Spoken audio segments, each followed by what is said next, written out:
గారికి అందరి బర్త్డే సమయం అందరు వచ్చినందుకు అందరు ధన్యవాదాలు. పాపన్నకు ప్రత్యేక శుభాకాంక్షలు తెలుపుతున్నాను.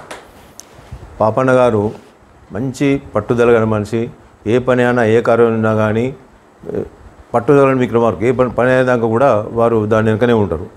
వారు ఎన్నో పదవులు చేసినారు. సమితి ప్రెసిడెంట్ చేసినారు, మండలం ప్రెసిడెంట్ చేసినారు, ఎమ్మెల్యేగా చేసినారు. ఎంతోమంది ప్రజలకు వారు సహాయం చేశారు. చాలామంది వారిని జ్ఞాపకం చేస్తారు. అన్ని పదవులు ఎన్నో పదవులు DCMA ప్రెసిడెంట్ కూడా చేశారు. మరియు తుదకు మన వెల్మ సంఘానికి కూడా ఎన్నో పరిహారాలు సంఘాధ్యక్షునిగా పనిచేసి ఎండలేని సేవ చేసినారు. వారి కాలు పెట్టగానే అందులో పద్మనాయకాలు అడుగు పెట్టగానే కొన్ని రూపురేఖలు కనబడతాయి. ఇది పాపారావు గారి ఆధ్వర్యంలో షెడ్ అయింది, వీలైంది, చాలా డెవలప్ చేసారు. అలాగే మేము ఎలక్షన్లో ఈ ఉన్న బాడీ ఎలక్షన్లో 5 మొట్టమొదటిగా పాపారావు గారు అన్నయ్య దగ్గరకు వచ్చి ఆశీర్వాదం తీసుకొని పోయినాం. వారి స్ఫూర్తితోని మేము 5 ఘన విజయంగా గెలిచినాం. వారికి ప్రత్యేక ధన్యవాదాలు చెప్తున్నాను. వారు ఆరోగ్యం ఉండి మన అందరికీ సేవ చేసుకుంటూ 100 సంవత్సరాలు బతకాలని చెప్పి భగవంతుడు ప్రార్థిస్తూ ముగిస్తున్నాం.